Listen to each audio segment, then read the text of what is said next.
Salut à tous, bienvenue dans le podcast Hors-Jeu Capital, 95e numéro, pour revenir sur toute l'actualité du Paris Saint-Germain et aussi des Girondins de Bordeaux. On le verra avec notre invité du jour. Évidemment, on va débriefer le match hier entre les Girondins de Bordeaux et le Paris Saint-Germain. Victoire courte mais précieuse du PSG avec ce but de Pablo Sarabia pour la 28e journée de Ligue 1. On va évidemment revenir sur l'ensemble de la rencontre avec les acolytes du jour. Tout d'abord, côté parisien, Nicolas Puravo qui est avec nous. Comment ça va, Nico? Salut Hugo, bonjour tout le monde, ça va bien, impeccable. Ça a été ce match hier? Bah écoute, j'ai un peu zappé, je vais pas mentir, hein. J'ai profité des quelques temps morts dans le rythme pour regarder aussi un petit peu le match de Lille. Mais globalement, ouais, ça a été. Ah, je croyais que tu allais me dire le Barcelone-Séville, moi, sur la chaîne d'équipe qu'il y avait. Non, non, je regarde pas les petits matchs, moi, tu sais. Ah, bah ouais. Pas les petites équipes, ouais. Non, ça m'intéresse pas, ça. Surtout qu'on les affronte pas la semaine prochaine, donc c'est pas très grave.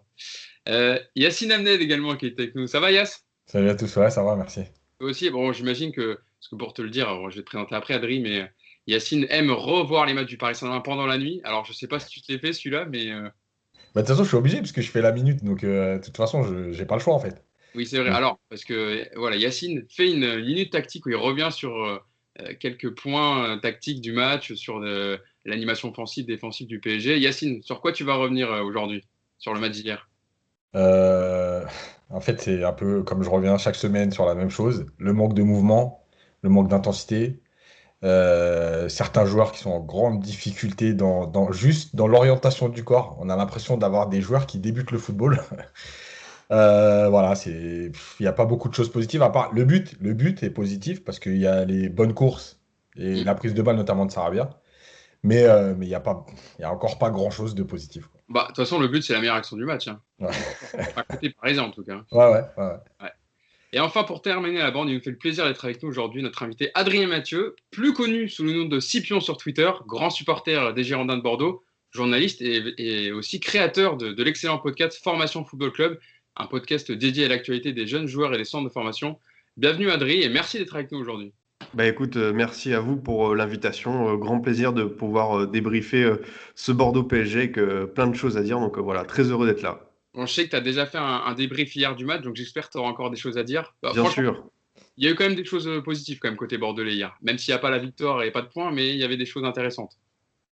En seconde période, ouais, c'est vrai qu'on va essayer de chercher ça pour la suite de la saison parce que mine de rien, on est 15e et le danger de la relégation, même si je pense qu'il y a des équipes qui sont un peu plus larguées que nous.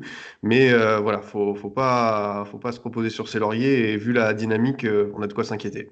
Bah, tu me fais une bonne passe D, Adrien, puisqu'on va revenir sur le classement. Tout d'abord, donc victoire du Paris Saint-Germain, un but à zéro, un but de Sarabia à la 20e minute, qui marque son cinquième but de la saison. Ça lui fera du bien pour la confiance. Et si on regarde le classement, statu quo, hein, en haut du classement, entre les trois premiers qui se tirent la bourre depuis le début de saison, Lille a gagné en fin de match contre Marseille. Merci Steve Mandanda. Lille est toujours premier avec 62 points. Paris est deuxième avec 60 points, donc avec cette victoire hier contre Bordeaux. Lyon est troisième avec 59 points. Eux aussi ont gagné 1-0 contre Rennes, mais ce fut aussi compliqué. C'est Monaco qui a perdu des points hier en perdant en fin de match contre Strasbourg un but à zéro et donc qui est un peu décroché des trois premières places. Et pour faire le point sur Bordeaux, Adrien, je viens dans la deuxième partie de classement.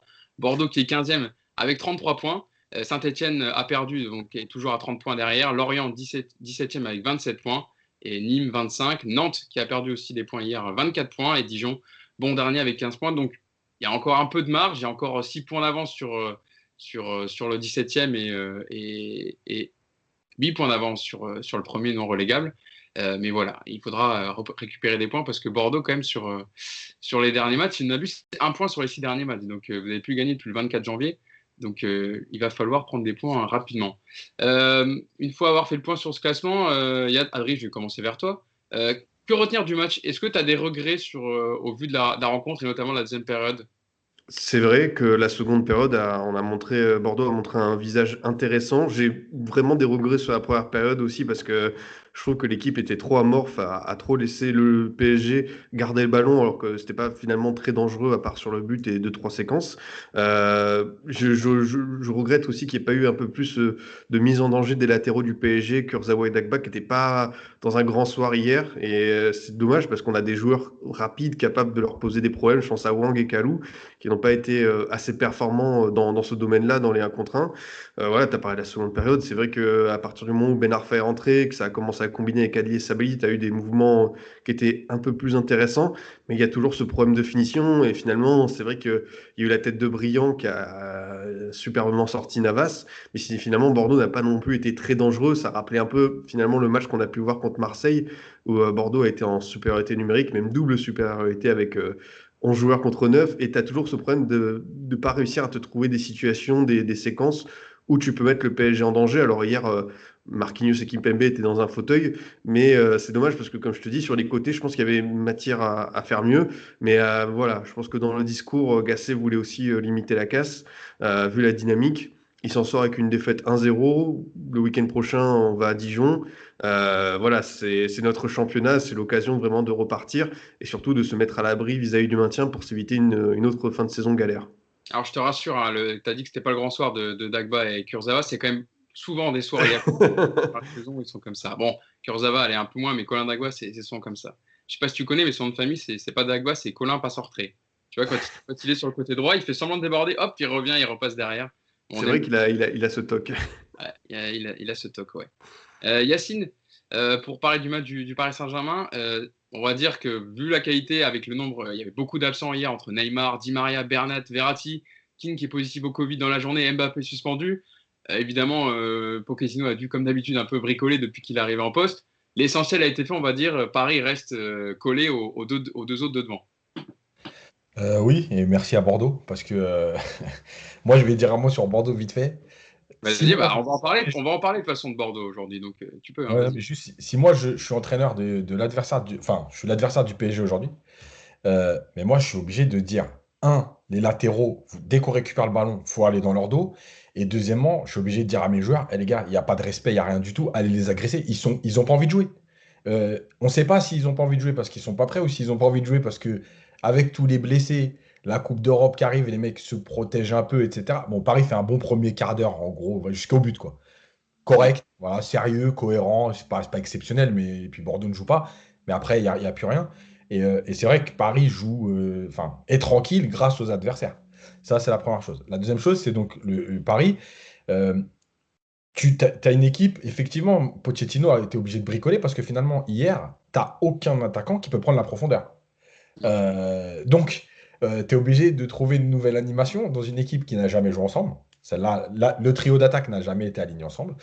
Tu es obligé de trouver des liens ou des associations qu'on n'a pas eu le temps de travailler.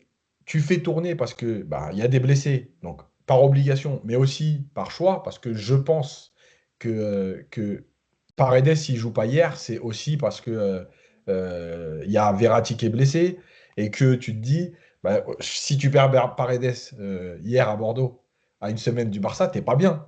Il en a parlé justement en conférence de presse, Pochettino. Il a dit, on lui a posé la question pourquoi Paredes n'a pas joué, et il a répondu c'est un choix tactique. On est content du rendement de l'équipe et Gay, avec Danilo, on a pensé que c'était la bonne association. On ne peut jouer qu'à 11. Voilà, moi je pense que c'est plutôt un choix pour se dire, bon, je crois que c'est pas le moment, là, on a trop de blessés. Si en plus on a Paredes, on n'est pas bien. Donc bon, il bricole avec ce qu'il peut aujourd'hui. Et donc, tout ça réuni, ça a donné pourtant un premier quart d'heure. Alors, encore une fois, pas exceptionnel, mais intéressant. Je trouvais il y avait des choses qui se passaient un peu dans les relations, mais très vite. Comme d'habitude, un peu avec Paris, hein, dès que ça marque, on arrête de jouer, on est tranquille, on mène 1-0 et puis on force plus, on attend que ça se passe. Voilà, après, il y a des joueurs qui se sont éteints aussi au fur et à mesure de la rencontre. Alors ça, c'est plus le problème athlétique, je pense. Et on reviendra aussi sur le coaching parce que oui, moi, on m'explique qu'il n'y a pas de banc, mais à un moment donné, moi, je veux bien, il y a des joueurs qui ont quand même des contrats professionnels dans cette équipe. Le banc, c'est pas les jeunes de 17 ans qu'on a, enfin, c'est pas un banc de jeunes de 17 ans amateurs parce qu'on n'a pas le choix. Il y a quand même des joueurs qui ont un contrat. Donc si tu fais pas de changement, moi, voilà, il y a beaucoup de questionnements et juste, je le dis vite fait, franchement, sur les choix de Pochettino au niveau du coaching, on va se le dire clairement. Il a aujourd'hui la chance d'être arrivé au mois de janvier. C'est pas son équipe, il n'a pas préparé. Parce que franchement, si Tourelle avait fait ces changements-là, on serait en train de l'assassiner. Voilà, faut dire la vérité. Maintenant, il a ce bénéfice du doute, malgré tout. On est obligé d'en tenir compte. Mais bon, voilà. Il a là quand même depuis le début, avoir 10 blessés ou suspendus au Covid, autant de blessés, je crois que Tourelle ne pas avoir les 3 le même match, je pense que c'est rarement arrivé quand même. Mais apparemment, j'ai entendu une stat hier, je crois que c'est la 3e fois depuis 2018 ou un truc comme ça. Voilà, alors en fait, Paris, c'est la stat opta que je voulais vous donner, mais du coup, j'avance la stat. Paris a gagné un match de Ligue 1 sans que Mbappé, Di Maria et Neymar ne soient titulaires pour la première fois depuis que les trois jouent ensemble, donc depuis la saison 2007-2018. Ouais. Avant hier soir, le PSG avait jamais gagné aucun match de ce genre en Ligue 1. Ouais, je crois que c'est 2 défaites et un nul, un truc comme ça. Ouais, Mais voilà. exactement. Donc voilà. Nico, pour revenir un peu sur ce que disait Yacine, et puis on peut donner la compo du Paris Saint-Germain, il en parlait, Yacine. Tu avais un 4-2-3-1 avec Keylor Navas au goal, Colin Dagba à droite, Marquinhos Kimpembe et Kurzawa à gauche. Une paire de milieu de terrain, Gay Danilo, devant Sarabia, Rafinha, Draxler et Mauro Icardi devant. Qu'est-ce que tu as pensé de la prestation des Parisiens hier par rapport à ce qu'on a vu, la composition de départ et aussi ce qu'a proposé Bordeaux en face? Bordeaux, ils ont un petit peu fait ce que 90% des équipes de Ligue 1 font, c'est-à-dire que première mi-temps où ils savent pas trop ce qui va se passer, donc ultra prudent, ultra bas, aucune agressivité, donc du coup le PSG peut dérouler tranquillement. Et puis à la mi-temps, ils se rendent compte que finalement c'est pas un gros PSG, qu'en rentrant un peu dedans, ça va peut-être inverser le rapport de force, et puis c'est ce qui se passe. Donc oui, c'est sûr que Bordeaux a vraiment facilité la tâche du PSG. Après, quand voilà, tu as donné t'as donné la liste des blessés, des absents, des suspendus. Quelle équipe aujourd'hui en Europe peut produire du beau football avec 80% des titulaires sur le flanc, quoi. Donc c'est aussi l'héritage de l'époque Tourelle avec un fond de jeu et une expression collective qui n'existe pas ou peu, avec des joueurs qui finalement rentrent dans un schéma, mais sans avoir des circuits de passe, sans avoir d'automatisme. Et tout ça fait qu'on a des matchs moyens. Maintenant, moi, je vais être positif, je vais retenir la victoire, les 3 points. À quelques minutes près, le PSG basculait en tête de la Ligue 1 ce matin. Donc ça veut dire encore une fois que là où les adversaires du PSG sont à 100% au niveau effectif, il n'y a pas de blessés, ils ont vraiment des grosses possibilités, et puis on voit qu'ils galèrent. Le PSG galère aussi, mais avec, à mon avis, une marge de progression plus importante. Et c'est ce qui va aujourd'hui, avant de rentrer dans le détail des joueurs, mais c'est ce qui va me donner quand même de l'optimisme. C'est que cette équipe, en étant aussi mauvaise, elle est toujours là et elle a toujours son destin en main. Donc, soyons un petit peu optimistes, monsieur Yacine. Tout va bien, ça va aller. Je l'ai écrit dans le papier en plus, tu vois. J'ai dit, Voilà. les blessés reviennent et ça devrait donner autre chose. Mais en attendant, ils reviennent pas. Et pour faire le point aussi sur la compo de Bordeaux, Adrien, donc c'était un 4-3-3 qu'avait préparé Jean-Louis Gasset avec Costil au goal, Sabali à droite, ancien joueur formé au PSG, Koscielny, Mexer, Benito, un milieu de terrain Yacine Adli, Zerkan, Seri, et devant une attaque à 3, Kalou, Wang, Oudin. Par rapport à ce qu'a dit aussi Jean-Louis Gasset en conférence de presse, on reviendra sur la semaine qui a agité Bordeaux, mais où il a dit qu'il allait faire confiance aux joueurs qui sont vraiment investis et mobilisés pour sortir le club de cette situation. Pour toi, c'est le meilleur 11 que pouvait aligner Jean-Louis Gasset hier? Oui, il y a toujours l'interrogation autour du cas d'Hatem Ben Arfa, mais je pense que le fait de le mettre sur le banc lors des 2 derniers matchs, c'est pour le piquer, un peu peut-être aussi le préserver par rapport à l'agitation à Lyon, le fait qu'il soit visé par certains de ses coéquipiers pour son individualisme, mais par rapport à l'état de forme des joueurs. Et de toute façon, c'est vrai qu'il y a beaucoup de problèmes dans cet effectif qui est mal construit depuis plusieurs années. Je trouve que c'était intéressant, notamment la construction du milieu de terrain, où tu as à la fois un joueur qui connaît très bien la Ligue 1 comme Seri, un jeune qui monte comme Zerkan et Yacine Adli qui progresse à un poste qui n'était pas le sien au départ, à savoir ce double pivot au milieu de terrain. Et voilà, encore une fois, je trouve que Yacine Adli montre des qualités. C'est pas encore parfait, tout n'est pas régulier, tout n'est pas bien fait, mais tu sais que tu vas pouvoir t'appuyer sur un jeune intéressant et surtout, je pense que vous l'avez vu à travers ses conférences de presse, ses prises de parole, quelqu'un qui a de la personnalité et qui ne se cache pas. Après, c'est vrai que au niveau de l'animation offensive, c'est toujours trop stérile. Rémi Houdin travaille bien dans son côté, mais trop esselé. Wang, il a besoin d'énormément d'occasions pour planter, en plus d'être souvent hors jeu. Et Kalou a quelques coups d'éclat, mais voilà, il est trop seul. Il a besoin peut-être d'un autre relayeur, d'un bon latéral pour combiner avec lui. C'est vrai que la compo d'hier a été intéressante, mais j'ai quand même préféré la seconde période, à partir du moment où les joueurs étaient peut-être un peu plus libérés, qu'ils n'avaient plus rien à perdre, comme on a pu le voir avec l'entrée d'Hatem Ben Arfa. Un Bordeaux un peu plus libéré, mais c'était pas encore suffisant pour aller chercher un PSG, même si ce PSG-là était beaucoup diminué par les blessures. Il manquait quand même beaucoup pour envisager ne serait-ce que le match nul hier. Quand tu me parles de Wang, Adrien, j'ai souvenir du match aller à la 12e journée entre Bordeaux et Paris, où il a vraiment la balle de match avec son 1 contre 1 avec Rico et Sergio Rico l'enlève. Mais c'est vrai que Wang, c'est un attaquant qui est intéressant techniquement, mais qui voilà, pêche souvent la finition. Et je pense que ça a fait du mal à Bordeaux cette saison sur le nombre de points perdus qu'il aurait pu mettre. C'est ça, c'est un attaquant qui est assez spécial parce qu'il fait beaucoup d'efforts au niveau du pressing. Je pense que c'est le genre d'attaquant qu'aiment beaucoup les entraîneurs parce que lui, il peut faire des courses et des courses, mais est-ce qu'il n'en fait pas trop et derrière, il n'a pas ce manque de lucidité parce que je crois qu'il est dans le top 5, top 6 des attaquants qui ont raté le plus d'occasions cette saison en Ligue 1. Ça prouve qu'il a encore beaucoup de travail et pourtant, voilà, c'est un international sud-coréen, il a 26 ans, 27 ans, c'est pas un jeune, donc normalement, il devrait être capable d'avoir un peu plus de sang-froid face au but. C'est vrai, Yacine, comme le disait Adrien, que les anciens du PSG ont été bons hier. Youssouf Sabaly, sur son côté droit, a énormément apporté, notamment en première période, mais aussi en deuxième. Et Yacine Adli, au milieu de terrain, notamment en deuxième période, que ce soit en action qui me revienne, le 1-2 par exemple avec Ben Arfa, où il joue très bien le coup, mais il a été très présent dans la construction du jeu de Bordeaux hier, Adli. Oui, en deuxième mi-temps surtout. Mm. Voilà. Après, Adli, moi, je trouve qu'il y a du potentiel et tout. Enfin, toute proportion gardée malgré tout. Je le compare un peu à Rabiot, c'est-à-dire que c'est un joueur qui a de l'activité, mais j'ai l'impression qu'il fait tout au même rythme. Il n'y a pas de changement de rythme, il n'y a pas de. Tu vois, bon, il est à l'aise avec le ballon, attention, il n'a pas de problème avec le ballon, c'est pas Danilo par exemple. Bah ouais, mais je trouve qu'il fait tout au même rythme. Et je pense qu'il lui manque ça pour passer un cap, c'est-à-dire le changement de rythme, l'accélération à un moment donné pour faire mal, parce que il est plutôt régulièrement, là on va prendre sur la deuxième mi-temps, bien placé entre les lignes. Mais en fait, il ne fait pas la différence parce qu'il n'a pas ce coup de rein ou cette possibilité d'accélérer, tu vois, de passer un cap. Et du coup, on l'a vu hier par exemple avec Gay, où Gay était plutôt en jambes hier, il a fait un bon match Gay hier. En fait, il a été gêné, Adli, pour réellement prendre le dessus parce que Gay revenait trop vite sur lui, quoi. Et c'est ce qui lui manque, je pense, pour passer un cap. Après, oui, si tu lui trouves ce relais un peu plus haut, euh, par exemple au PSG, si tu lui mettais un Rafinha devant lui, effectivement, c'est des joueurs qui parlent un peu le même football, c'est des joueurs qui aiment le ballon, c'est des joueurs qui sont techniques. Donc si tu lui trouves ce relais, voilà, le problème de Ben Arfa, c'est que tu vas trouver le relais, mais lui, il ne te rend jamais le ballon. Donc après, tu ne sers pas à grand-chose. Donc voilà. Et c'est vrai qu'on sent, il y a des choses. Moi, ce qui me dérange, côté Bordeaux, entre guillemets, c'est qu'en fait, tu as sur la deuxième mi-temps, tu as des choses qui se passent bien jusqu'à 30 mètres, mais tu sens qu'en fait, il n'y a pas d'animation offensive. Comme beaucoup d'équipes de Ligue 1, on compte sur des différences individuelles. Et en fait, c'est pour ça que Marquinhos et Kimpembe se sont un peu régalés, entre guillemets, parce que c'est eux qui ont tenu, il ne faut pas mentir, hein. Les 20 dernières minutes, et notamment les 5 dernières où il y a une plus grosse pression, c'est eux qui tiennent avec Navas. Ils ont tenu parce qu'il n'y a pas d'animation. Donc en fait, le jeu est lisible. Voilà, et pour terminer sur Sabali, c'est vrai que moi j'ai trouvé sa qualité de centre.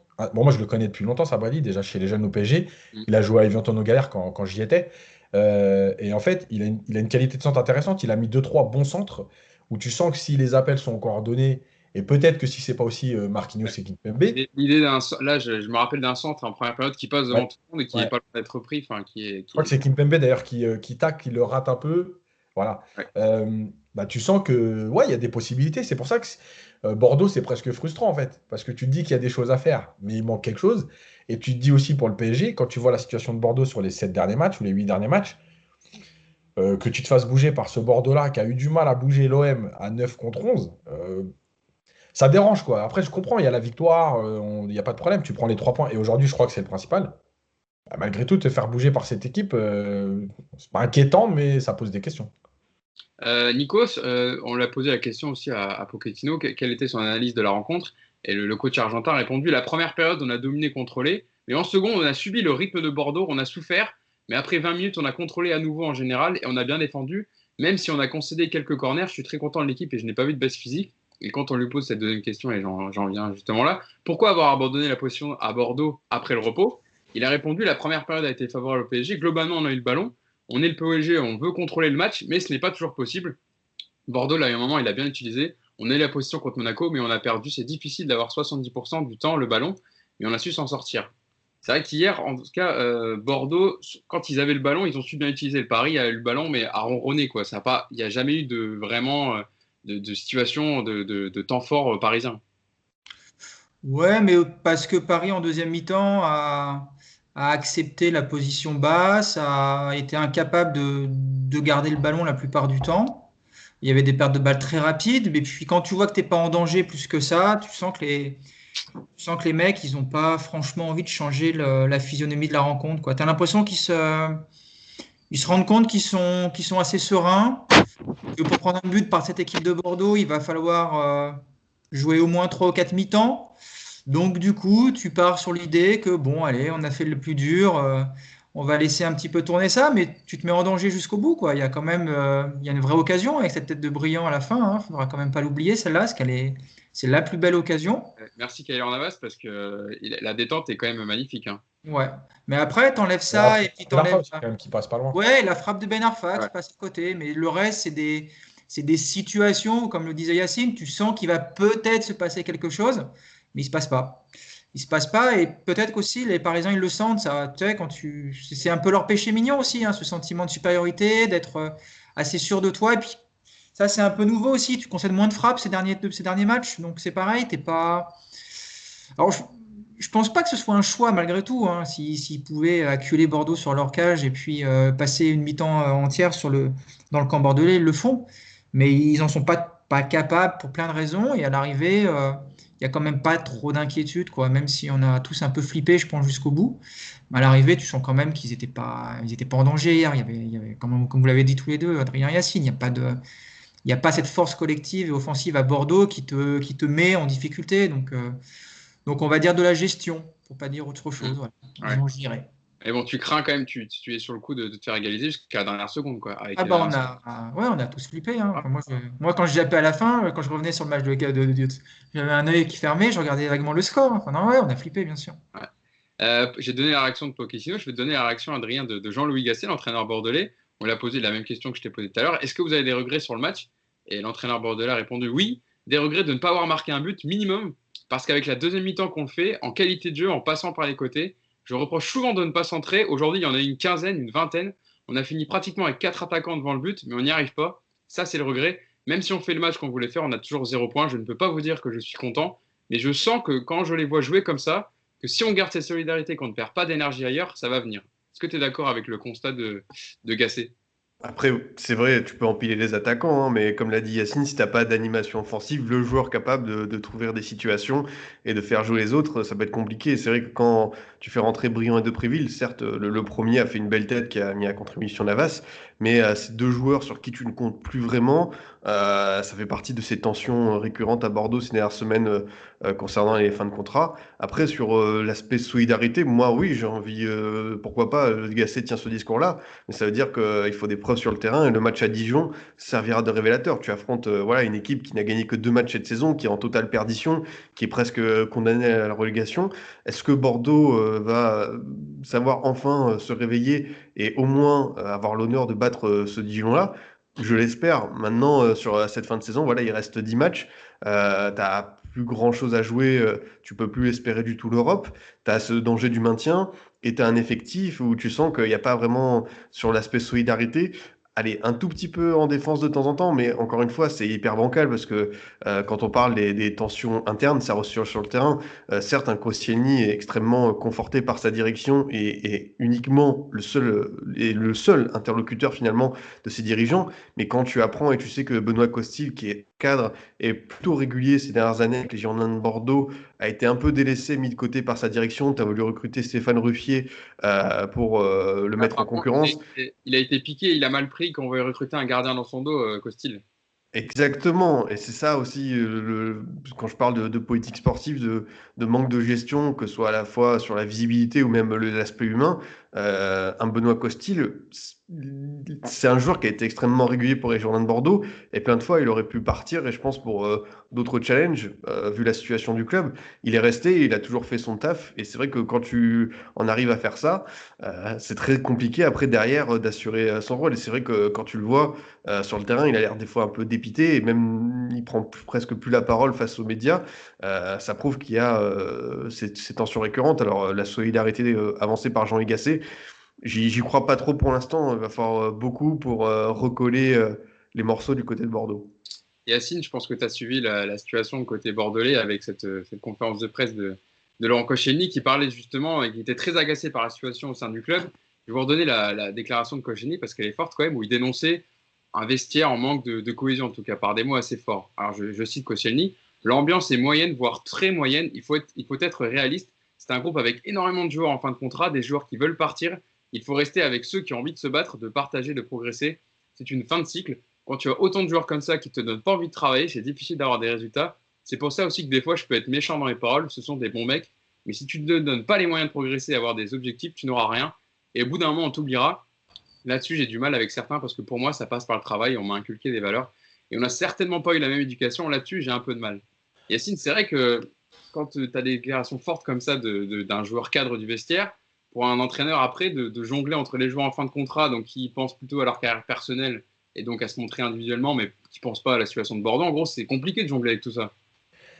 Ouais, c'est compliqué, mais déjà, alors il y a un premier point, c'est que il y a quand même qu'en France, qu'on se pose des questions sur des joueurs en fin de contrat alors que c'est juste leur métier. On l'a vu avec Arsenal, le joueur qui a été recruté par la Juve, j'ai oublié le nom, qui venait d'Arsenal, qui était en fin de contrat. Ramsey. Voilà, Ramsey.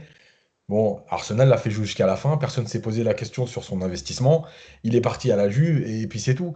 Il n'y a qu'en France qu'on demande à des joueurs en fin de contrat de s'investir jusqu'au bout, c'est juste votre métier, vous êtes juste payé pour ça.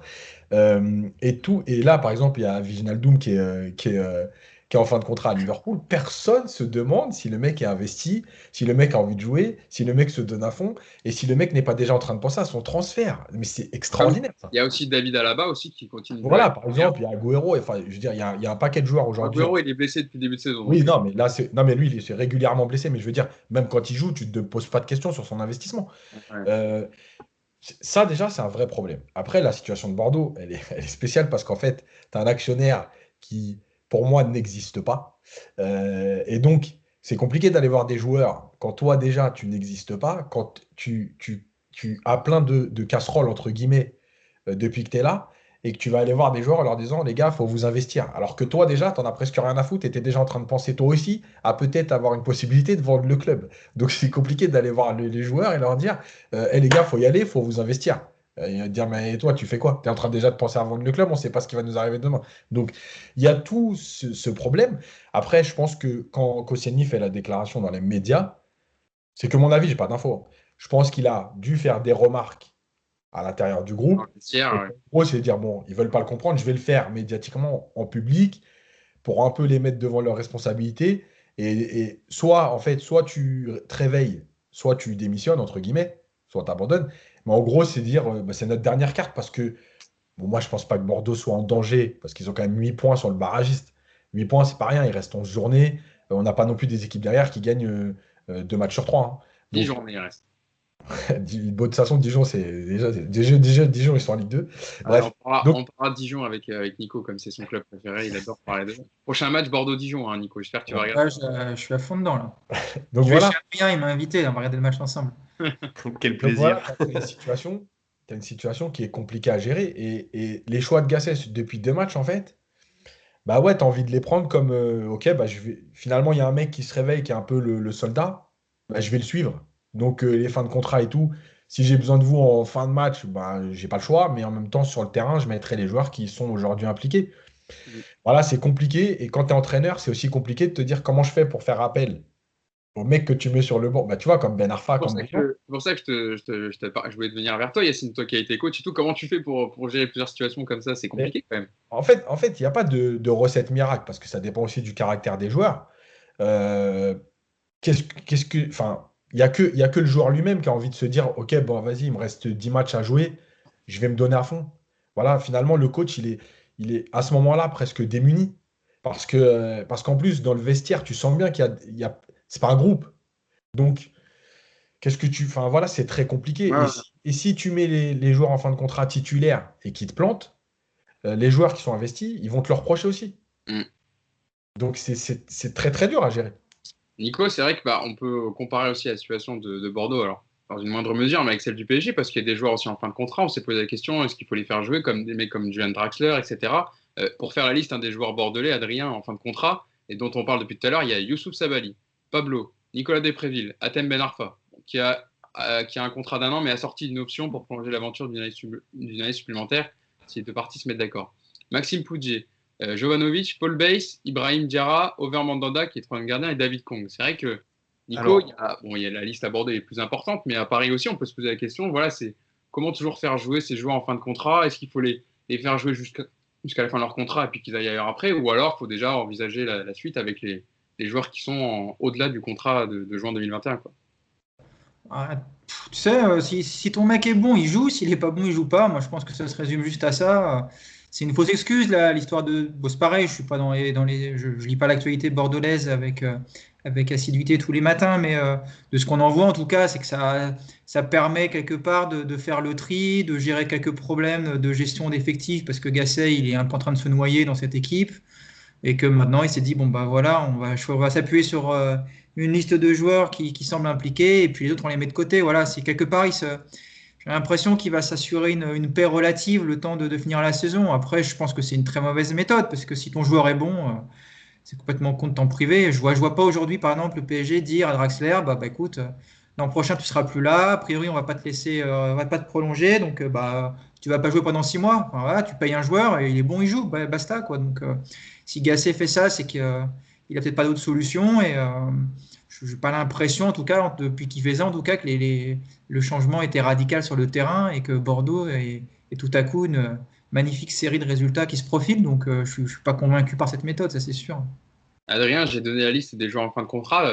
Parmi cette liste, il y en a 2 qui sont entrés hier, Depréville et Ben Arfa. C'est vrai que par exemple, pour un joueur comme Nicolas Depréville, qui est là depuis 4 ans au club, c'est difficile de faire rentrer 20 minutes et de dire apporte-moi ce que tu veux, enfin, fais-moi gagner le match. Pour un joueur comme ça, c'est compliqué. Donc, c'est vrai qu'il va falloir se poser des questions pour la fin de saison côté bordelais. Alors, juste, je précise pour qu'il n'y ait pas d'erreur sur la liste des joueurs en fin de contrat que tu as donné. Paul Bess a déjà prolongé d'une saison et Pablo est parti l'hiver dernier au Locomotive, transféré définitivement. Donc là, tu as déjà ces 2 cas qui sont réglés. Après, sur Depréville, ça rejoint ce que dit Yacine, c'est vrai, sur l'investissement d'un joueur. Sauf que lui, vraiment, il a refusé de partir l'hiver dernier. Il est vraiment arc-bouté dans sa décision et surtout sur le terrain, il montre vraiment rien. Et je ne sais pas si c'est la faute du club, des joueurs, peut-être c'est les deux, mais sur l'investissement, vraiment c'est très très faible ce qu'il propose. Après lui, c'est aussi un joueur qui a besoin de confiance et ça fait plusieurs mois qu'il traîne comme une âme en peine. Voilà, on peut plus vraiment compter sur lui pour la suite.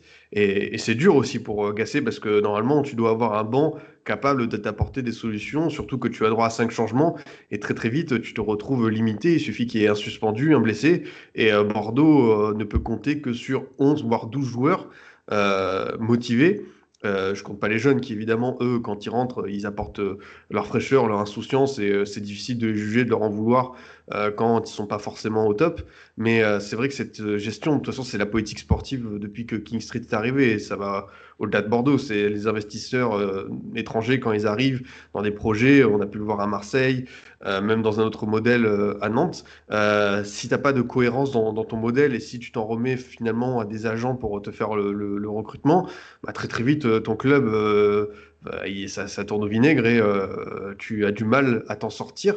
Et Bordeaux est vraiment l'exemple de ce qu'il ne faut pas faire en termes de politique sportive. Et c'est dommage parce qu'il y a du potentiel et finalement tu te retrouves à gâcher tout ça. Parlons un peu des prestations de duel. On a fait un peu le point sur l'aspect collectif de Bordeaux et de Paris. Passons côté parisien avec Rafinha quand même, qui on en a parlé souvent dans les podcasts précédents, Yacine et Nico, qui n'était pas dans les petits papiers de Pochettino au début. Alors certes, il a eu le Covid, donc il a eu du mal à revenir physiquement, mais hier, il était encore aligné titulaire. On sent qu'il monte en puissance dans le collectif. Alors à voir quand tous les joueurs reviendront, est-ce qu'il repassera remplaçant? Mais hier, en tout cas, il a fait du bien. On le voit sur le but. Yacine, par sa qualité de passe, son volume de jeu, voilà, quand il touche le ballon, on sent que la lumière est allumée, quoi. Voilà, clairement, il fait cette petite différence. On voit le petit râteau, directement, il lance Gay. Alors après, Gay joue bien le coup pour Sarabia, mais il se passe quelque chose quand il touche le ballon, quoi.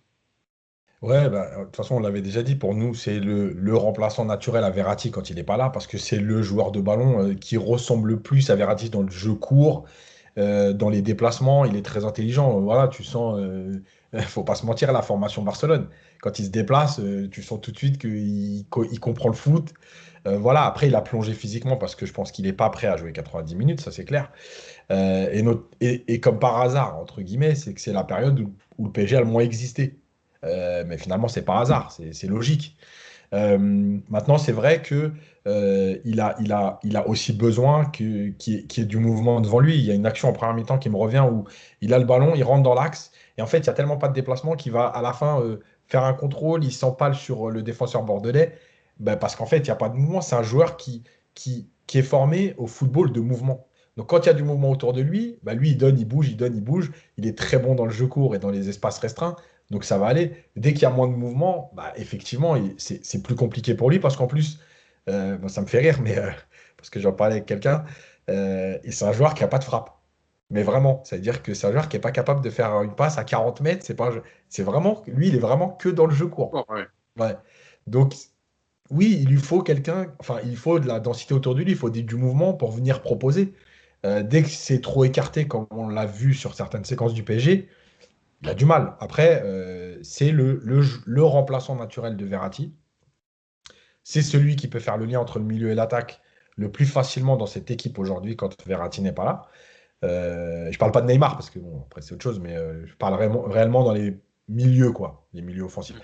Voilà, moi je l'ai trouvé très intéressant et je pense que malgré tout qu'il a hier été bien aidé par Gay, qui a eu vraiment une grosse activité et qui a aussi euh, euh, plus joué vers l'avant que d'habitude.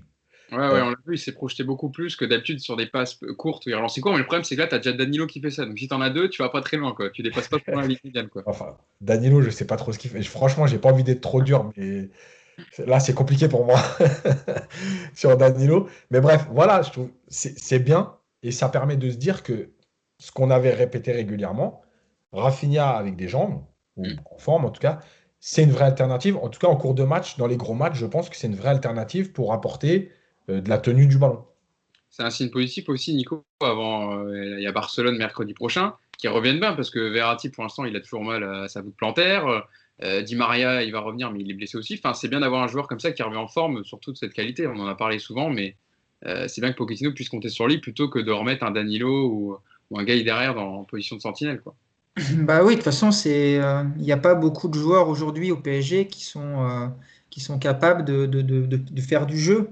Donc c'est vrai que si tu sors Verratti du milieu, que tu n'as pas Neymar, et puis que tu mets un petit peu au repos un Paredes, au niveau de la création, elle est assez vite réduite. Ce qui est dommage sur Rafinha, c'est qu'il manque de puissance, ce joueur.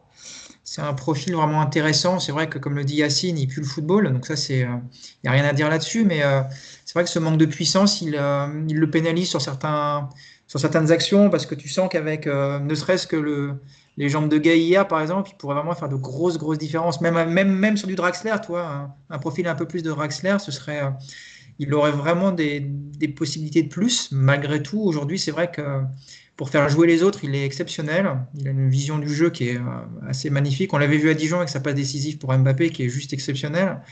Donc ouais, c'est un très très beau joueur et c'est une vraie alternative. Après, moi, je pense même qu'on peut les voir ensemble avec Verratti sur des matchs, sur le papier un peu plus faciles. Ce serait intéressant, je trouve, d'avoir ces deux-là.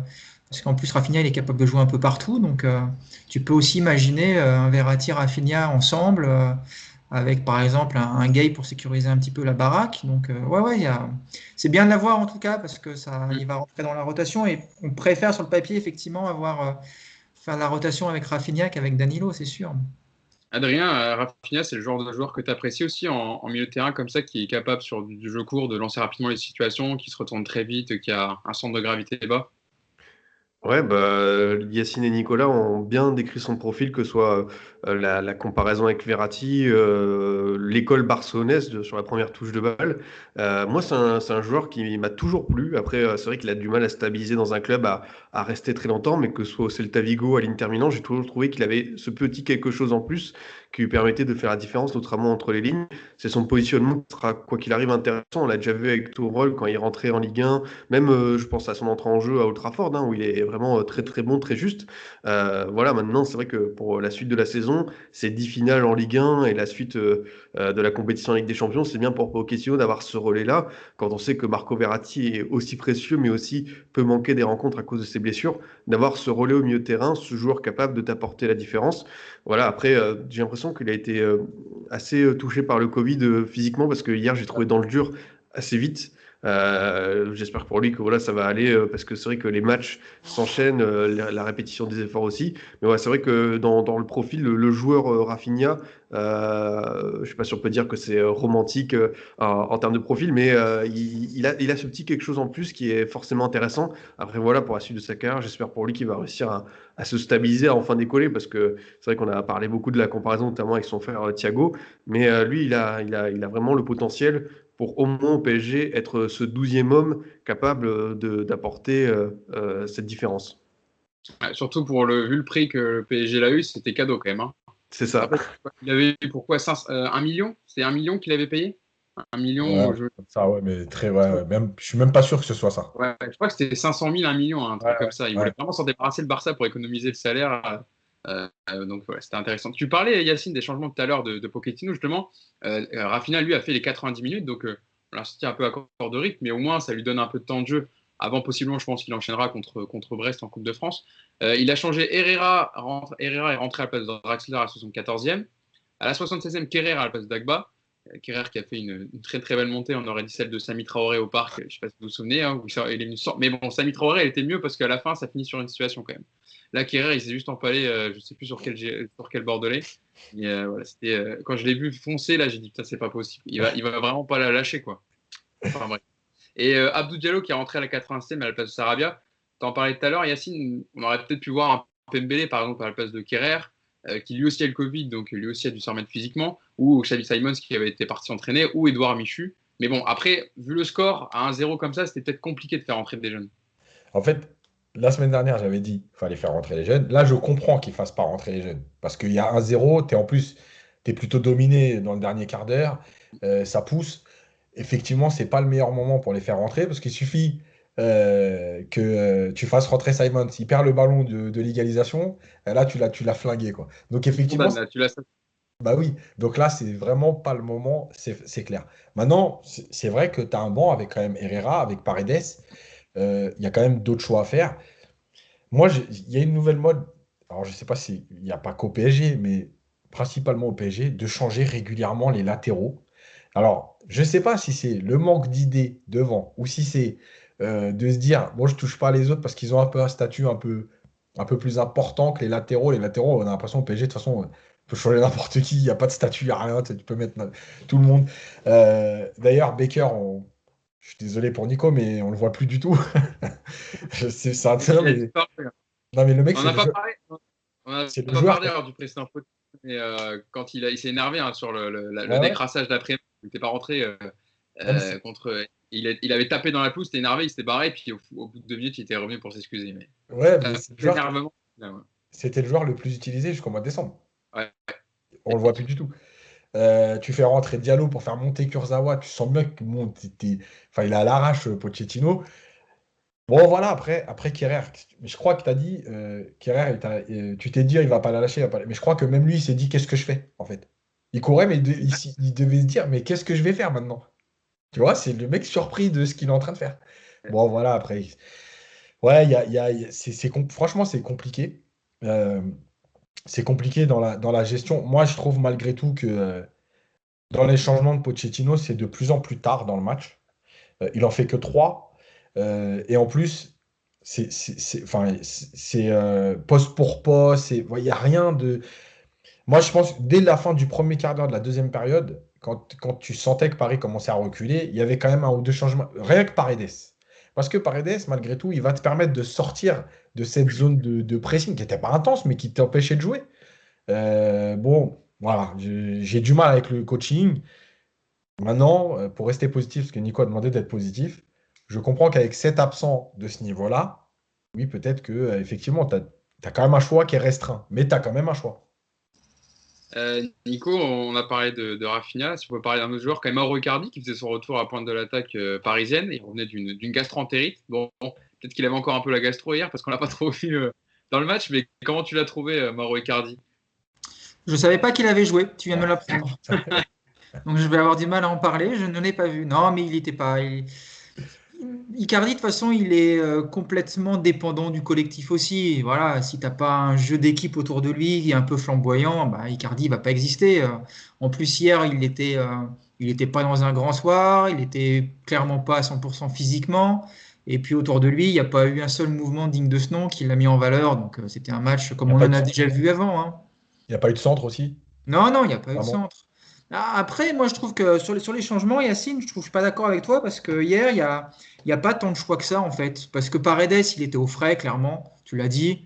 L'optique de faire jouer Paredes n'était vraiment pas prévue. Je pense qu'il serait rentré au cas. Si Bordeaux avait égalisé, il l'aurait peut-être Ouais. lancé, effectivement, pour aller arracher la victoire. Mais à mon avis, dans son idée, Paredes, il était vraiment juste là au cas où. Après, les changements qu'il fait, c'est les changements d'un entraîneur qui voit que son équipe n'est pas dans le coup et qu'il faut assurer la défense. Kerrer Dagba, bon, moi, je trouve que c'est plutôt cohérent parce que Kerrer défensivement, ça vaut 1000 Dagba. Et puis même ce qu'a fait C'est Kerrer, c'est non, dire. c'est dire, non, mais après vous vous foutez de lui, mais c'est dommage que Cédric soit pas là parce que c'est son pote. Mais hier, Kerrer, sa première percée, franchement, moi j'aimerais bien voir Dagba faire ça déjà, on en reparle.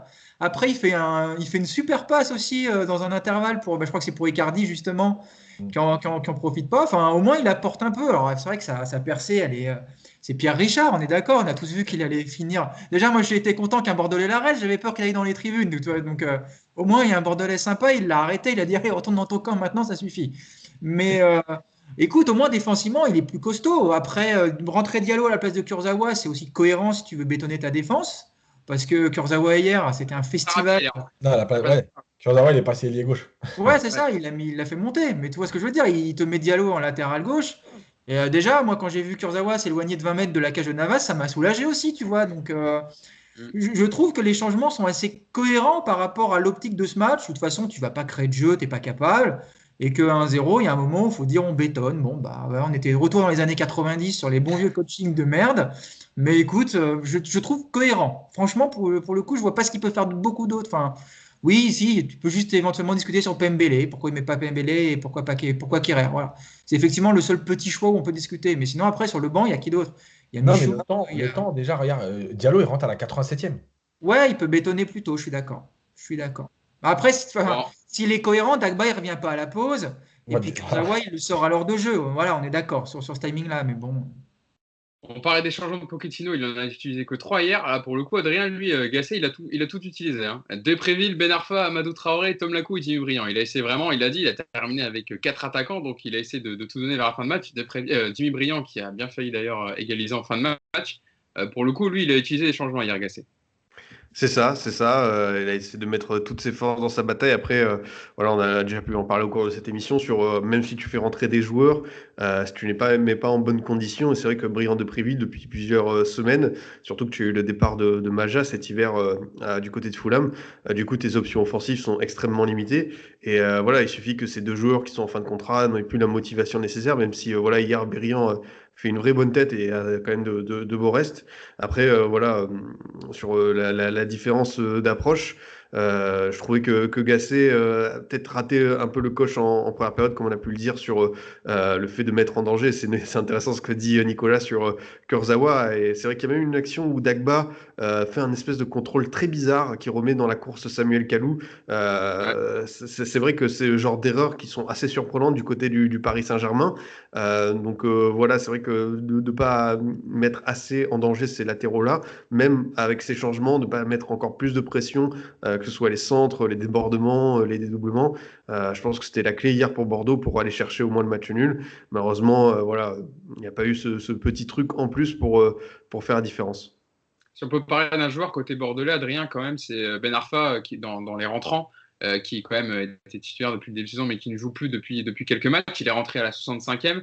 Il s'est mis directement en évidence avec cette énorme situation, le 1-2 très bien travaillé avec Yacine Adli. Et cette frappe un peu trop croisée, mais qui est pas loin de tromper Navas. Je pensais même que c'était Kayor Navas qui l'avait touché d'ailleurs. Qu'est-ce que tu as pensé de sa rentrée, toi? Est-ce que, bon, certes, c'était sur les 25 dernières minutes, mais est-ce qu'il, pour toi, il a apporté ce qu'il fallait ou tu sens qu'il est un peu dit à la tête ailleurs et que c'est compliqué, ça va être compliqué de prolonger l'aventure avec Bordeaux? Non, j'ai trouvé son entrée volontaire. Il a essayé de combiner, de retrouver des bonnes sensations. Il a failli faire le coup de l'ancien quand même au PSG. C'est vrai que c'était une action assez frisson et c'était intéressant de le voir combiner avec Yacine Adli dans cette situation-là. On annonce dans la presse que selon ses proches, il serait partant pour une autre saison à Bordeaux, qu'il a envie de rester. Voilà, moi je suis pas contre. Je trouve qu'il a apporté quand même beaucoup de choses positives depuis son arrivée. Certains lui reprochent son individualisme, je le comprends. Mais voilà, c'est vrai que dans le côté facteur X, Ben Arfa apporte quand même un peu de frisson à une équipe moribonde, pardon, et qui voilà, est souvent terne offensivement. Voilà, c'est Hatem Ben Arfa, on le connaît avec ses qualités, ses défauts. Faut le prendre comme un tout. Moi, je suis plutôt content de ce qu'il a apporté. Après, certains mettre sur lui la récente dynamique, lui reproche et tout. Franchement, je trouve ça assez sévère comme constat et je pense vraiment que c'est l'ensemble du collectif qui est à blâmer plus que Hatem Ben Arfa seul. Et c'est vrai que son entrée en jeu hier a prouvé qu'il pouvait encore apporter à ce Bordeaux-là. J'espère que voilà, le week-end prochain à Dijon, il sera titulaire et il pourra de nouveau faire mal comme on a pu le voir depuis octobre et sur ses premiers pas. Voilà, il a apporté quand même des victoires décisives à Rennes contre Brest. C'est un des rares joueurs qui est capable de faire ça aujourd'hui à Bordeaux. Et voilà, le mettre de côté définitivement là, à ce moment de la saison, serait une vraie erreur. Avant de lancer Yacine, c'est vrai qu'Adrien, enfin, sur Ben Arfa, juste un petit aparté, j'ai vu beaucoup de gens dire ouais, il dessert le collectif, fait pas d'efforts défensifs, etc. Mais moi, dans ce que j'ai vu de ces matchs contre Paris, contre Marseille, contre Lyon, souvent, il était à la dernière passe. Donc, ce n'était pas des actions individuelles qui débouchaient sur rien. Il était souvent à la dernière passe ou l'avant-dernière passe avec des petites louches, etc. Donc, moi, je trouve, enfin, je sais pas si tu es d'accord avec moi, mais je suis pas d'accord dans le fait de dire qu'il détruit le jeu de Bordeaux et que du coup, c'est pour ça qu'ils subissent autant. Je peux comprendre, comme tu vois, certains qui lui reprochent son individualisme, mais le match contre Marseille, ça a vraiment cristallisé ça, où il repartait énormément du côté droit pour rentrer intérieur et enrouler du gauche pour tremper Mandanda. Je crois qu'il y a eu 3 ou 4 fois ces situations, et ça tournait un peu au ridicule. Maintenant, tu l'as dit, le match à Paris, c'est vraiment le match qui démontre à Ben Arfa, un mec qui fait énormément de différence, qui t'apporte et tout, mais qui est aussi capable de perdre le ballon et de concéder des buts. Voilà, tu sais pourquoi tu as recruté ce joueur-là. Maintenant, dans les efforts, enfin, c'est rarement quelqu'un qui en a fait beaucoup au cours de sa carrière, ça on le savait. Moi, ce que j'ai trouvé intéressant dans son entrée en jeu, c'est le fait qu'il puisse un peu décrocher, revenir chercher les ballons bas, apporter d'autres solutions à Adli, à Zarkan, à la coupe pour leur faciliter l'utilisation du ballon. Maintenant, voilà, il faut qu'il retrouve de la confiance, un autre coup de rein pour faire la différence. Et hier, ça a marché une fois avec Yacine Adli sur cette combinaison intéressante. Maintenant, c'est trop insuffisant pour permettre à Bordeaux de faire la différence. Et je pense que Gasset doit le remettre en selle pour la suite de l'aventure. Yacine, c'est vrai que pour Ben Arfa, ce serait plutôt un mariage de raison de rester peut-être à Bordeaux, un peu de stabilité, avec un entraîneur Jean-Louis Gasset qu'il connaît, qu'il a eu au Paris Saint-Germain, donc qui sait l'utiliser, qui sait comment le gérer. On l'a vu hier, sa rentrée est déterminante, mais si tu fais un peu table rase des joueurs en fin de contrat, tu essayes d'aller chercher 2-3 bons coups, un Ben Arfa même enfin, à cet âge-là, etc., tu le gardes côté bordelais. Moi, je le garde pas, mais c'est un choix personnel. Mais Bon, non, mais en d'accord, fait, merci Yacine. Je passe à mais non, Nico mais, alors. non, mais je Moi le non garde. plus, je ne garde pas. Ben oui, parce qu'en fait, Ben Arfa, regardait bien tout le temps la physionomie de sa carrière, de ses arrivées dans les clubs. Il y a 3 4 matchs où tu as l'impression qu'il va se passer des choses. Et puis après, c'est le joueur qui tombe dans l'individualisme. Alors, en fait, il fait des différences, oui, parce que malgré tout, il faut le dire la vérité, techniquement, c'est quand même un joueur exceptionnel. Donc, parfois, dans des matchs, il va te faire une différence, ça va marquer du monde. Mais en fait, sur la durée d'un match et sur la durée d'une saison, c'est jamais intéressant. Alors, il y a une stat. On en fait ce qu'on veut, encore une fois, des stats. Mais la stat qui veut que quand il est là, Bordeaux prend moins de points que quand il n'est pas là, je suis désolé, mais cette stat, elle existe. Donc, tu peux tout dire après. Oui, mais il n'y a pas que lui, etc. Mais oui, mais le problème, c'est que quand tu as un joueur qui ne s'inscrit pas dans un collectif, en fait, lui, il fait ses matchs. Donc, parfois, dans un bon jour, oui, effectivement, il a cette technique, ce coup de rein, cette justesse technique qui va te permettre de faire une passe décisive ou de marquer un but. Mais en fait, sur la durée d'une saison, c'est jamais régulier. Et le problème, c'est que Ben Arfa ne s'inscrit pas dans la durée partout où il va. Parce que, et je pense que Gasset y est pour quelque chose dans ce qui se passe. Dans son discours de dire, euh, finalement, c'est l'étincelle, etc. C'est juste, c'est tout ce qu'il faut pas faire avec Ben Arfa. Voilà. Ben Arfa, c'est typiquement le mec, si tu lui dis, tiens, je te donne les clés. Tu peux vendre la maison, c'est pas la peine. Il n'y aura pas les clés, il n'y aura rien du tout. C'est le genre de joueur à qui il faut que tu dises, tu t'inscris dans le collectif et à un moment donné, il va se passer des choses avec toi, mais si tu ne t'inscris pas dans le collectif, et l'attitude des autres joueurs, il faut la comprendre aussi. Quand tu as un joueur, je reprends tout le temps cet exemple, mais à Nice, l'année de la belle saison, il y a un match à 7-8 journées de la fin que Nice gagne 1-0. Ils étaient encore dans la course dans les 3 premiers, etc. C'est Ben Arfa qui marque.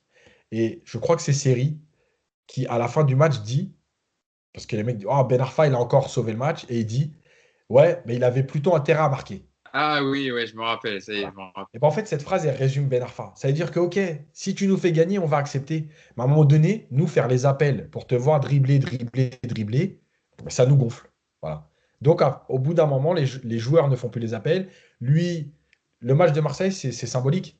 C'est-à-dire que les 20 dernières minutes, il passe son temps à vouloir faire la différence parce qu'il se dit, ils sont à 9, il y a de l'espace, mais il y a de l'espace si tu fais bouger le bloc. Si tu prends le ballon et que tu percutes dans la densité, il n'y a pas d'espace. Donc voilà. Moi, je ne le prolongerai pas. Après, je peux comprendre que Bordeaux soit en difficulté. Alors, en plus, il y a le Covid et tout. Et se disent, bah, qu'est-ce qu'on fait? Est-ce qu'on le garde quand même un peu? Voilà. Moi, je ne le garderai pas. Voilà. Bon, Nico, toi, donc, du coup, si j'ai bien compris, t'es le même avis que Yacine sur la question, alors.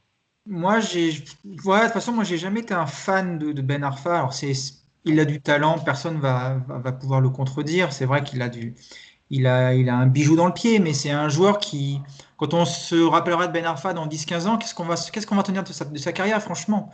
Depuis 7 ans, il reste pas plus d'1 an dans un club où la seule fois où il l'a fait, c'était à Paris parce qu'il ne jouait pas. C'est quelqu'un qui ne s'inscrit dans aucun projet, du coup. C'est un joueur qui, effectivement, je suis persuadé, ne pense qu'à sa gueule dans un groupe. Il va faire illusion, comme le dit Yacine, sur 2-3 coups d'éclat.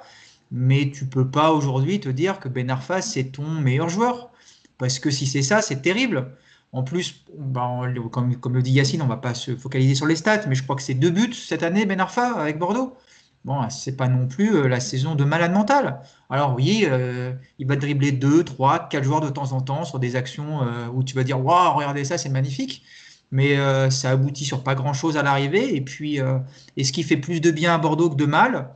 Bah, je suis pas sûr qu'il te fasse plus tant de bien que ça, moi, parce que bon, oui, alors comme le dit notre ami bordelais, c'est chouette de la voir. Il nous fait passer des frissons. Ouais, il t'a fait passer un frisson hier en tirant à côté, mais il t'a fait passer un frisson.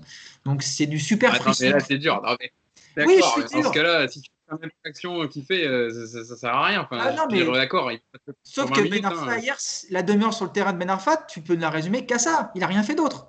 On est bien d'accord. Il a eu cette action où il rentre dans la surface, il frappe pied droit. Il a rien fait d'autre en une demi-heure. On est d'accord. Et Donc il a fait quoi de Préville, par exemple, un autre ah entrant? ouais, non, mais de Préville, c'est pas Ben Arfa sur le papier. D'accord, mais au moins il t'apporte, il a une possibilité d'égaliser. Oui, sauf Ouais, que alors, tu veux qu'on parle de Mais, Préville. Moi, c'est un joueur que j'aime bien de Préville. Je trouve que c'est un mec qui a un bon état d'esprit sur un terrain. Le mec, il est à la cave. Tu le fais rentrer 10 ou 15 minutes de temps en temps et tu vas attendre quoi? Qu'il va se remettre à briller comme par magie. Évidemment, lui, il est mort de Préville. De Préville, il est cuit, il est carbo. C'est un mec, tu as besoin de le refaire jouer régulièrement, de le remettre en confiance. Gasset, je ne l'ai pas entendu dire, de Préville, c'est notre meilleur joueur. Par contre, j'ai entendu dire, Ben Arfa, c'est notre meilleur joueur. En plus, c'est aussi ça le problème avec Ben Arfa et Gasset, c'est qu'il l'a mis sur une statue à son arrivée. Déjà en le titularisant d'entrée, le gars, il n'avait pas joué depuis je ne sais pas combien de temps, un boom titulaire, comme si la préparation, ça servait à rien. Et il n'y puis, a pas eu de préparation. Personne n'a fait de préparation. c'est vrai. on le dit Si en les formant. Bordelais, ils en ont eu. Mais tu vois ce que je veux dire, c'est que tu lui rends même pas service à Ben Arfa en faisant ça. Parce que tu lui donnes un poste, une stature dans un effectif. Si encore derrière, il te cloquait 15 buts dans la saison et qu'il était ultra brillant, tu peux te dire, bon, bah, le coach, il a raison. Mais Ben Arfa, il fait pas une saison monstrueuse non plus. Donc, le cas Ben Arfa aujourd'hui, est-ce que tu le gardes à Bordeaux? Franchement, bon, Adrien, lui, est plutôt pour, mais j'aimerais savoir si les supporters bordelais, ils sont tous de ce même avis, parce que je suis pas convaincu, moi. Juste, Adrien. juste- Ah, juste attends, pour finir, Hugo, ce que tu dis, c'est exactement en fait ce qui résume Ben Arfa, c'est-à-dire que effectivement, il y a l'étincelle ou l'émotion ou la surprise de la frappe croisée où tu te dis il va se passer quelque chose. Et en fait, Ben Arfa, c'est que ça, c'est-à-dire que à un moment donné, il te fait une action, tu te dis tiens, il peut se passer quelque chose, mais finalement, dans 90% des cas, il se passe rien. Et en fait, tu y crois toujours parce que tu te dis il a le talent, il l'a déjà fait, il a déjà. Tu vois? Et en fait, il vit là-dessus. Et toi, quand tu dis de Préville, comme dit Nico, t'attends rien de Préville. Et en fait, Ben Arfa, il vit que sur ce que tu attends de ce qu'il a jamais fait, en fait. Oui, non, mais j'ai exagéré, Non, non, évidemment. mais je sais, mais tu vois, c'est ça. C'est exactement la réflexion que tout le monde a, comme les supporters bordelais. C'est qu'il va te faire un exploit et tu vas te dire, quand même, il est capable de le faire. Donc, en fait, tu vas l'attendre. Et tu vas te dire, ouais, fais-le rentrer, il est quand même capable. Et finalement, il n'y a pas. Et ainsi de suite. Voilà. Adrien, sur ce qui est dit depuis tout à l'heure par Nico Yacine, ta réaction? Ah, je vais essayer de faire l'avocat du diable, mais les arguments sont très bons dans ce podcast sur le cas Ben Arfa. Et je pense que ce joueur mérite des émissions et des émissions sur le fait de ne pas conjuguer talent et résultats et régularité. Après, honnêtement, on l'a récupéré début octobre avec une condition physique qui était incertaine. Et franchement, c'était un pari parce qu'on n'attendait pas grand-chose. De toute façon, cet été, on n'a recruté personne. C'était notre seule recrue. C'est pour ça que on en attend beaucoup parce que c'est bien aussi d'avoir du changement, d'avoir des nouveaux visages. Moi, ce que j'ai apprécié dans son discours, c'est qu'il a tout de suite pris des responsabilités en disant, vous verrez, on sera bien plus haut que nos ambitions annoncées. Bon, là, il est en train complètement de se tromper et de se casser la gueule. Ça, c'est Atem Ben Arfa avec cette espèce de naïveté qui le suit depuis le début de sa carrière. Maintenant, sur son apport sportif, quand on gagne des matchs avec lui, quand Bordeaux gagne plus de points avec Ben Arfa, mais aussi parce qu'on a affronté des équipes entre guillemets plus faibles au moment où ça allait bien. On a affronté un Nice qui était en totale perdition, on a battu Lorient et Angers qui n'étaient pas à ce moment-là des foudres de guerre.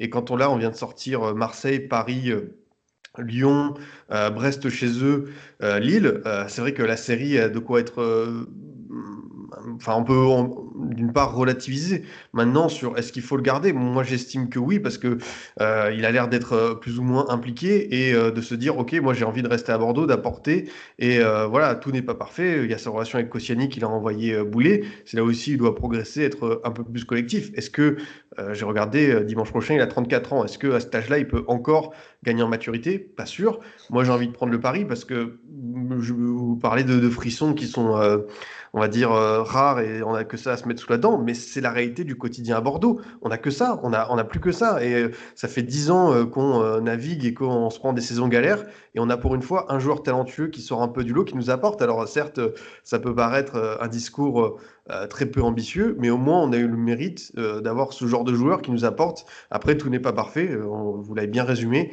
il a beaucoup de défauts dans son individualisme, dans le fait de s'enfermer dans une sorte de personnage, d'être assez régulier. Maintenant, moi, j'ai envie de le prendre tel qu'il est. Voilà, on a fait le choix qui est peut-être risqué, peut-être qu'on le paiera en fin de saison d'avoir pris un Hatem Ben Arfa tel qu'il est, comme on a pu le voir. C'est vrai que finalement, c'est un joueur qui a toujours mal terminé ses différents parcours. Peut-être à Nice ou encore ça allait bien, mais que ce soit à Rennes, à Lyon, Marseille, Paris, ça n'a jamais été génial quand il a dû dire adieu à ses clubs.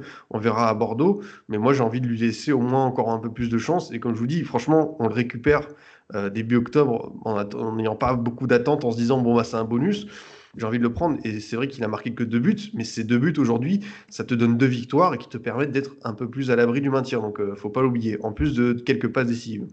Voilà, qu'est-ce que vous avez à répondre à ça, hein, Yacine et Nico? Ah bon. Vous êtes coachés, c'est tout. Non, mais tu sais, t'as Karl Marx qui disait qu'il y avait l'opium du peuple, c'est tout ça, vous connaissez ces expressions. Ben un peu, moi je trouve que Ben Arfa, c'est un peu c'est l'orgasme du pauvre, quelque part. Voilà, c'est ça. C'est-à-dire que tu le mets dans une équipe qui est en galère comme Bordeaux, Ben Arfa, tu vas dire, putain, quel joueur. Ah, putain, c'est le seul qui me fait passer des trucs. Donc tu vas t'attacher à lui parce que c'est quasiment le seul joueur de football haut de gamme de ton effectif du moment. Mais tu mets Ben Arfa dans un Bordeaux un peu conquérant, avec des bons joueurs, avec un collectif qui tourne et avec des résultats, bah Ben Arfa, au bout de 2-3 mois, comme partout où il est passé dans les clubs qui marchaient, tu vas te dire, bah lui, il commence à nous faire chier, il bute le collectif, alors il y a 2-3 coups d'éclat, mais ça suffit pas. Et c'est ce qui s'est passé dans toute sa carrière, de toute façon. Aujourd'hui, quand on parle de Ben Arfa, on nous dit la saison à Nice. C'est la saison référence, c'est normal, c'est la seule, il n'y en a pas eu d'autres. Donc on nous parle de cette saison-là. Après, tu vas nous dire, il y a eu quelques coups d'éclat en Angleterre avec Newcastle, quelques buts qui ont marqué les esprits, et c'est vrai, quand il traverse le terrain, la Messi et qui marque, toute l'Angleterre en parle. Mais voilà, une fois, il va t'en faire un. Alors, tu as du frisson, ah, ça je suis d'accord, tu frissonnes, le lendemain au pub, tu es content, t'en parles pendant une semaine de Ben Arfa. Mais à l'arrivée, quand tu fais le bilan global de ce mec-là sur une saison, qu'est-ce qu'il t'apporte et ce qui te pose comme problème, la balance, elle penche pas du bon côté aujourd'hui. Et puis, comme le dit bien Adrien, bah, il commence à vieillir, le père Ben Arfa. Et imaginez qu'il change son jeu, j'y crois pas une seule seconde. Imaginer qu'il gagne en maturité, oui, je pense qu'il est aujourd'hui plus mûr qu'il n'était il y a 10 ans, mais c'est dans son ADN, c'est son jeu, c'est sa manière d'être. Il conçoit le football comme ça et c'est ce qui fait qu'il n'a pas eu la carrière qu'il aurait pu avoir. Mais moi, à mon petit niveau, quand j'étais jeune, j'ai côtoyé des très bons joueurs. Certains ont fait des carrières professionnelles. J'ai vu des joueurs du niveau de Ben Arfa, j'en ai croisé 5 ou 10 autour de moi, des joueurs qui avaient le même talent. Sauf que, bah, pareil, quand tu n'as pas les autres qualités pour devenir un grand footballeur, tout le talent que tu as, ça suffit pas. Et Ben Arfa, pour moi, c'est vraiment ce joueur, il le restera jusqu'au bout. C'est un joueur qui a gâché sa carrière parce que il lui manque trop de choses. Il lui manque trop de choses pour réussir à s'inscrire dans une grande carrière à la Benzema, par exemple. Voilà, c'est un joueur qui a des défauts. Alors, je comprends encore une fois ce côté frisson et tout. Moi aussi, quand je vois Ben Arfa dribbler 4 mecs, je trouve ça beau. Mais aujourd'hui, tu me proposes Ben Arfa dans n'importe quel club auquel je suis attaché, j'ai envie de te dire non, non merci. Moi, ce que j'aime bien en tout cas, c'est qu'avec le cas Ben Arfa, ça déclenche toujours des débats et voilà, et des avis contraires. Ah, ça, c'est sûr. Et puis, je crois que Ben Arfa, on a pris plus de temps à parler de Ben Arfa que du match en entier. Donc, quand même, c'est dire. Hein. Bon, pour le Paris Saint-Germain contre Brest, Yacine, samedi soir en Coupe de France à 21h10. Et puis la semaine prochaine, un petit match huitième de finale retour de Ligue des Champions contre Barcelone au Parc des Princes. Bon voilà, semaine charnière, semaine décisive. Je parlais avec Adrien hier via Twitter. On échangeait, je disais quand même Paris, on est le seul club qui a peur alors que tu as gagné 4-1 à l'aller en Ligue des Champions à l'extérieur, tu as 4 buts d'avance. Alors, on est le seul club qui a peur, qui est comme ça avant de jouer le retour. Ouais, mais après, on a quelques circonstances atténuantes. Il y a l'équipe aujourd'hui qui a commencé à utiliser le mot remontada. Je ne sais pas si c'est un hasard qu'on soit à 7 jours du match. Hein. Moi, je demande, je sais pas. Des fois, il paraît que je suis parano, la parano du supporter et tout. En tout cas, le mot remontada a été utilisé aujourd'hui. Eurosport aussi. Voilà. Ils en ont fait une hier de remontada. Hein. Barça. Hein Ils en ont fait une hier de remontada. Ouais, c'est pour ça. Ils ont perdu 2-0 hier. Ils avaient perdu 2-0 à l'aller en demi-finale de Coupe d'Espagne. Et au final, ils ont gagné 3-0 dans le temps Voilà, donc, les prolongations. Pardon, et donc, ils sont passés devant et ils seront en finale. Donc l'équipe, au hasard, a sauté sur l'occasion de pouvoir utiliser ce fameux mot. Non, après, le match de Coupe de France, c'est spécial, on sait très bien. Bon, l'avantage, c'est qu'il n'y a plus de prolongation en Coupe de France jusqu'à la finale. Donc, voilà, tu peux pas te dire les mecs ils vont tenir le 0-0 pendant 130 minutes, 120 minutes. D'ailleurs, je pense que Brest, de toute façon, n'est pas dans cette mentalité-là de football non plus. Voilà, le choix, ça va être de se dire qu'est-ce que je fais? Est-ce que je fais jouer ceux qui ont moins joué pour reprendre du rythme? Est-ce que je relance peut-être un Di Maria maintenant? Est-ce que je prépare Barcelone ou pas? Enfin voilà, il y a plein de questions à se poser. Est-ce que la Coupe de France, parce que je rappelle que le prochain tour sera en même temps que le quart de finale de Ligue des Champions, possible si Paris se qualifie. Oui. Le hasard du calendrier, bien sûr. Voilà. D'ailleurs, ça me permet juste de faire une parenthèse là-dessus. Il y a des mecs qui m'ont dit ouais, c'est bon, c'est pas un drame. Alors, déjà, non, c'est pas un drame. Sauf que le calendrier de la Coupe de France a été réaménagé en janvier. Donc, tu avais les dates de Coupe d'Europe. Ça, c'est une chose. La deuxième chose, c'est que les mecs te disent c'est pas un drame. Bah, c'est bon, ils vont le décaler. Moi, je veux bien. Hein. Sauf qu'il y a à un moment donné un calendrier qui est déjà très serré. Donc, le décaler, bon, je vois pas, mais c'est pas grave. En tout cas, ce match-là, qu'est-ce qu'on va en faire? Moi, en tout cas, je fais partie de ceux qui pensent qu'il faut toujours gagner les matchs pour rester malgré tout, même si c'est que la Coupe de France, même si c'est que Brest. Voilà, c'est toujours embêtant de perdre un match à 3 jours d'un match de Ligue. C'est pas les mêmes compétitions. Mais moi, j'aime bien cette histoire de un peu spirale positive. Donc, je pense qu'il faut aller jouer le match à Brest pour se qualifier, pour gagner, pour continuer à gagner. Et puis, pour malgré tout redonner un peu de temps de jeu à certains joueurs. Voilà, tu as peut-être un Di Maria qui est en train de reprendre là. Est-ce que c'est pas le moment de le relancer 60 minutes? Est-ce que voilà, continuer avec Draxler pour lui donner du temps de jeu? Voilà, on sait que qui ne va pas être là. Mbappé n'a pas joué, donc il va falloir aussi lui donner du temps de jeu. Voilà, je pense que la réflexion, elle est plus là. Voilà. Bon, Nico, je ne vais pas te demander des pronos, hein, comme tu es très mauvais là-dessus. Je vais juste te demander qu'est-ce que tu ferais contre Brest. Il est sympa, Hugo, aujourd'hui. Hein. Ça donne envie de revenir. Hein. Non seulement je vais... Et c'est parce que tu es très bon sur d'autres domaines, voilà, mais je vais c'est quand toi même... qui m'as dit. Il y aura quand même un prono, tu n'y échapperas pas. Et ben moi, je vais faire tout le contraire de Yacine sur ce match. Moi, je le balance. Franchement, je le balance ce match. Alors, j'y vais pas en disant on s'en fout, on y va pour perdre. Mais alors là, pour le coup, moi, j'aligne les jeunes, j'aligne Rico au but. Je prends aucun risque avec les titulaires que j'ai à l'esprit pour Barcelone. Parce que oui, on a gagné 4-1 à l'aller, mais qu'on va quand même flipper comme c'est pas permis. Parce que tout est possible, donc aucun risque. Alors, est-ce qu'il faut relancer Di Maria si tu comptes le faire jouer contre le Barça? Ma réponse est non, parce que tu risques la rechute. Est-ce que tu remets un peu de rythme à Mbappé? Surtout pas, parce que ça va être ton meilleur atout offensif. Est-ce que tu prends le risque de mettre Marquinhos Oui, Kimpembe? pareil, 17 samedi. C'est ça, non, mais moi je suis. Alors moi je te dis, je mets Marquinhos, Kimpembe, Navas, Verratti, Mbappé. Ils restent même chez eux. Ils vont même pas faire un décrassage au camp des loges. Je les sors pas de la maison samedi déjà. Donc non, moi je prendrais aucun risque. Je prendrais aucun risque parce que la Coupe de France cette année, ouais, franchement, c'est une compétition en bois cette année. Elle n'aura aucune valeur. La manière dont ils ont fait ça, c'est juste grotesque. Et que même, comme tu l'as dit, Yacine, le calendrier va être tellement bordélique si on se qualifie. C'est-à-dire quoi? C'est-à-dire que pour jouer la Coupe de France, parce qu'en plus, je crois que les 2 tours de Coupe de France, après, ils sont en 15 jours. Donc, tu Ouais. ne pourras même pas le reporter sur de la longue durée, ce match. Donc, il va falloir que tu le joues très rapidement. Donc, ça veut dire que tu vas devoir soit te mettre un match en semaine, soit encore pire, décaler un match de championnat. Non, mais on va marcher sur la tête. Donc, écoute, envoie les jeunes à ce match-là. Si tu passes, bah écoute, tu as une bonne surprise. Et puis, les jeunes auront un deuxième match derrière. Et puis, sinon, tant pis, on oubliera très vite cette Coupe de France. Mais moi, je prends zéro risque. Et le PSG va se qualifier victoire 1-0 à Brest. Voilà. Voilà, je préfère que tu me donnes ton avis, ton prono sur le match de Brest que celui de mercredi prochain quand même. Aucun prono sur ça. Aucun. Adrien, pour les prochains rendez-vous de Bordeaux, bon, pas de Coupe de France hein, pour vous. Vous avez été éliminé au tour précédent par Toulouse 2-0.